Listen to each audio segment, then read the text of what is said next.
ኢትዮጵያ ውስጥ 1% ወደሚባሉ ሰዎች ወይም ደግሞ ሀብታሞች ተርታ መሳተፍ የምትፈልጉ ከሆነ በየትኛው እድሜ ምን ያህል ብር ሊያስፈልጋችሁ ይችላል?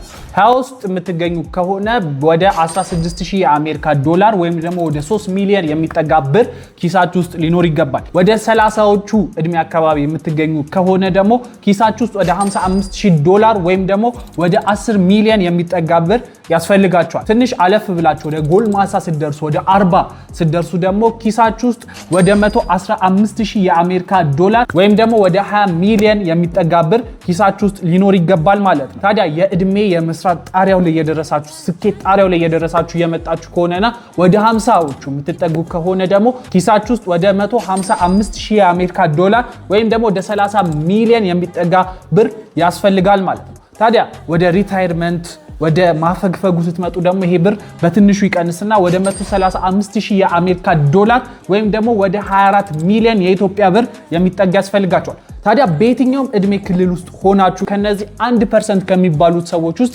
መመደብ የምትፈልጉ ከሆነ ደግሞ ኪሳችሁ ውስጥ 90000 የአሜሪካ ዶላር ወይም ደግሞ ወደ 16 ሚሊዮን የኢትዮጵያ ብር ኪሳችሁ ውስጥ ሊኖር ይገባል። ታዲያ እናንተ ምን ያህል ብር አላችሁ? ኮሜንት ላይ አሳውቁ።